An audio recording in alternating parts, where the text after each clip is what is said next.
Hi hello ನಮಸ್ಕಾರ, welcome back to my YouTube channel.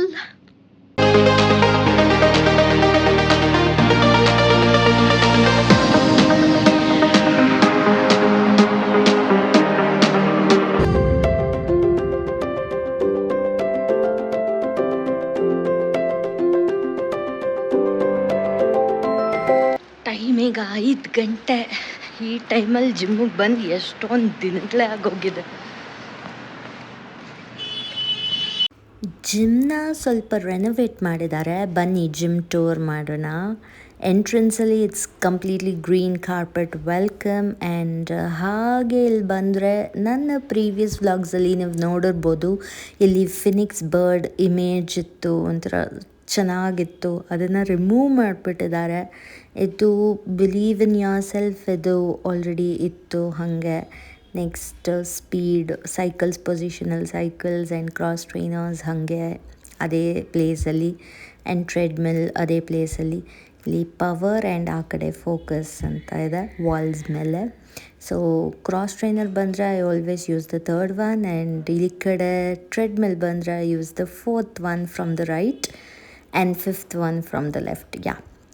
And ಈ ಕಡೆ ಬಂದರೆ ಎಕ್ವಿಪ್ಮೆಂಟ್ಸ್ ಪೊಸಿಷನ್ ಎಲ್ಲ ಸ್ವಲ್ಪ ಚೇಂಜ್ ಮಾಡಿದ್ದಾರೆ ಆ ಕಡೆ ಈ ಕಡೆ. ಆ್ಯಂಡ್ ಹ್ಯಾಕ್ ಸ್ಕ್ವಾಟ್ ಎಲ್ಲ ಈ ಕಡೆಗೆ ಮೂವ್ ಆಗಿಬಿಟ್ಟಿದೆ. ಎಸ್, ಇದೆಲ್ಲ ಲೈಕ್ ಬಾರ್ಬಲ್ಸ್ ಅದೆಲ್ಲ ಅದೇ ಪ್ಲೇಸಲ್ಲಿದೆ. ಲೆಗ್ ಪ್ರೆಸ್ ಕೂಡ ಅದೇ ಪ್ಲೇಸಲ್ಲಿದೆ. ಇಲ್ಲಿ ಮಿರರ್ ಹತ್ರ ಸ್ವಲ್ಪ ಸ್ಪೇಸ್ ಸಿಗಾಗ್ ಮಾಡಿ ಡಂಬಲ್ಸ್ನ ಆ ಕಡೆ ಮೂವ್ ಮಾಡಿದ್ದಾರೆ. ಎಷ್ಟು ರೆಗ್ಯುಲರಾಗಿ ಬರ್ತಿದ್ದೆ ಗೊತ್ತಾ ಜಿಮ್ಗೆ, ಒಂದು ದಿನ ಮಿಸ್ ಮಾಡ್ತಿರ್ಲಿಲ್ಲ. ಅಂಥದ್ದು 6 ಮಂತ್ಸಿಂದ ಫುಲ್ಲು ರೊಟೀನ್ ಬ್ರೇಕ್ ಆಗಿಬಿಟ್ಟಿದೆ.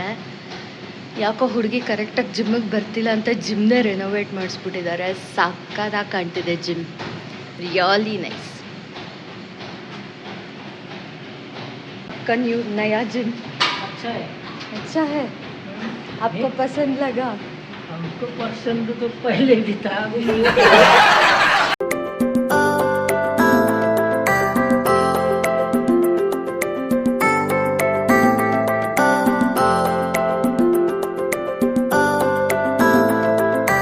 ಇವತ್ತು ಬ್ಯಾಕ್ ಆ್ಯಂಡ್ ಬೈಸೆಪ್ಸ್ ವಾಕೌಟ್ ಇತ್ತು. ಅದನ್ನು ಮುಗಿಸ್ಕೊಂಡು ಅದಾದಮೇಲೆ ಕ್ರಾಸ್ ಟ್ರೈನರ್ 1/2 hour ಮಾಡಿ, ಸೈಕ್ಲಿಂಗ್ 20 minutes ಮಾಡಿ, ಇವಾಗ ಲಿಫ್ಟಲ್ಲಿದ್ದೀನಿ, ಮನೆಗೆ ಹೋಗ್ತಾ ಇದ್ದೀನಿ.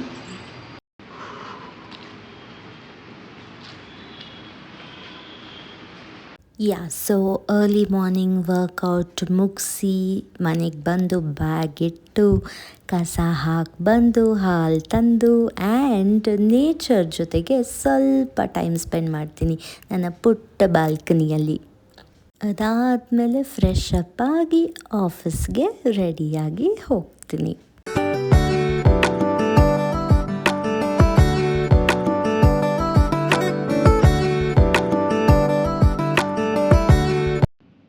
ಆಟೋಲ್ಲಿ ಬರ್ತಾ ಯೂಶ್ವಲಾಗಿ ನಾನು ಬೇರೆ ಆಟೋಗಳ ಮೇಲೆ ಏನೇನು ಲೈನ್ಸ್ ಬರೆದಿರ್ತಾರೆ ಅದನ್ನೆಲ್ಲ ಗಮನಿಸೋವಂಥ ಅಭ್ಯಾಸ ನನಗಿದೆ. ಹಾಗೆ ಫೋಟೋಸ್ ತೆಗಿತಾ ಇರ್ತೀನಿ, ಅದನ್ನು ಪೋಸ್ಟ್ ಮಾಡ್ತಾ ಇರ್ತೀನಿ ಆ ಲೈನ್ಸ್ನ, ಆಟೋ ಸಾಹಿತ್ಯ ಅಂತ ನನ್ನ ಇನ್ಸ್ಟಾಗ್ರಾಮ್ ಅಕೌಂಟಲ್ಲಿ.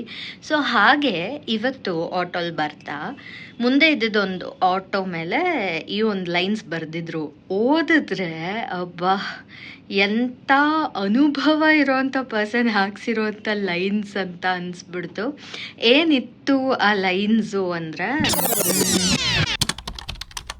ಸಾಲ ಸಾಹುಕಾರನದ್ದು, ಜೀವ ಭಗವಂತನದ್ದು, ಕೊಟ್ಟೋನ್ ಸಾಯ್ಬೇಕು, ಈಸ್ಕೊಂಡವನಲ್ಲ.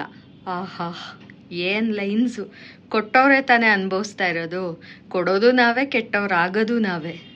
ಅತಿಯಾಗಿ ಯಾರನ್ನಾದ್ರೂ ಹಚ್ಕೊಬಿಡ್ತೀವಿ, ಅವ್ರು ಕೇಳಿದ್ದಕ್ಕೆಲ್ಲ ಇಲ್ಲ ಅನ್ನೋಕ್ಕಾಗಲ್ಲ. ಸೊ ಕೊಡ್ತೀವಿ, ಕೊನೆಗೆ ನಾವೇ ಕೆಟ್ಟವ್ರಾಗ್ತೀವಿ. ಅವರು ನಮ್ಮ ಕಡೆಯಿಂದ ಲಾಭ ಇಲ್ಲ ಅಂದಿದ ತಕ್ಷಣ ನಮ್ಮನ್ನು ನೋಡೋ ರೀತಿನೇ ಬೇರೆ ಆಗಿಬಿಟ್ಟಿರುತ್ತೆ. ಏನೂ ಮಾಡೋಕ್ಕಾಗಲ್ಲ. ಸಿಕ್ಕಾಪಟ್ಟೆ ಅನುಭವ ಇರೋರೇ ಈ ಲೈನ್ಸ್ ಹಾಕ್ಸಿದ್ದಾರೆ ಅನಿಸುತ್ತೆ. ನಮಗೋಸ್ಕರ ಯಾರಾದರೂ ಇರ್ತಾರೆ ಅಂತ ನಾವು ಅಂದ್ಕೊಂಡಿರ್ತೀವಿ. ಬಿಕಾಸ್ ಅವರು ಎಲ್ಲ ಕಷ್ಟ ಕಾಲದಲ್ಲೂ ನಾವು ಆಗಿರ್ತೀವಿ. ಅವ್ರ ಕಷ್ಟಕ್ಕೆ ಸುಖಕ್ಕೆ ನಾವು ಆಗಿರ್ತೀವಿ. ನಾವು ಸುಖವಾಗಿದ್ದಾಗ ಮಾತ್ರ ನಮ್ಮ ಜೊತೆಗಿರ್ತಾರೆ. ನಮಗೆ ಕಷ್ಟ ಅಂದಿದ ತಕ್ಷಣ ನಾವು ಯಾರೋ ಗೊತ್ತೇ ಇಲ್ಲ ಅನ್ನೋ ಥರ, ಅಟ್ಲೀಸ್ಟ್ ಅವರು ಫಿನಾನ್ಷಿಯಲ್ ಸಪೋರ್ಟ್ ಆ ಥರ ಅಲ್ಲ, ಎಮೋಷ್ನಲ್ ಸಪೋರ್ಟ್ ಕೂಡ ಕೊಡಲ್ಲ ಅಂಥ ಟೈಮಲ್ಲಿ ಇನ್ನೂ ಮೆರೆದಾಡ್ತಿರ್ತಾರೆ. ನಾವು ಯಾರೋ ಗೊತ್ತೇ ಇಲ್ಲ ಅನ್ನಂಗೆ ಆಡ್ತಿರ್ತಾರೆ, ಯಾರೋ ಹೊಸಬ್ರು ಸಿಕ್ಬಿಡ್ತಾರೆ, ಏನು ಶೋಕಿಗಳು, ಏನಿದು ನೋಡಬೇಕು, ಹಾಗೆಲ್ಲ ಮಾಡ್ತಾರೆ. ಅದರಿಂದ ನಾವು ಬೇಜಾರು ಮಾಡಿಕೊಂಡು ನಮ್ಮ ರೂಟೀನ್ಗಳನ್ನೆಲ್ಲ ಬ್ರೇಕ್ ಮಾಡಿಕೊಂಡು ಹಿಂಗೆ ಮಾಡಿಬಿಟ್ರಲ್ಲ ಅಂತ ನೊಂದ್ಕೊಂಡು ನಮ್ಮ ಲೈಫ್ನ ನಾವು ಹಾಳು ಮಾಡ್ಕೊಳ್ಳೋಕ್ಕಿಂತ ಕಸ ಕಡ್ಡಿನ ಲೈಫಲ್ಲಿ ಎಲ್ಲಿಡಬೇಕೋ ಕಸದ ಬುಟ್ಟಿಯಲ್ಲಿ ಅಲ್ಲೇ ಇಡಬೇಕು. ಆ ಕಸ ಕಡ್ಡಿನೆಲ್ಲ ನಮ್ಮ ತಲೆಯಲ್ಲಿ ತುಂಬಿಸ್ಕೊಳಕ್ಕಾಗಲ್ಲ, ಬಿಟ್ಬಿಡಿ. ಆಫೀಸ್ ಅವರ್ಸ್ ಮುಗ್ದಿದೆ, ಟೀಮ್ ಡಿನ್ನರ್ಗೆ ಹೋಗೋ ಪ್ಲ್ಯಾನ್ಸ್ ಇದೆ. Let's see.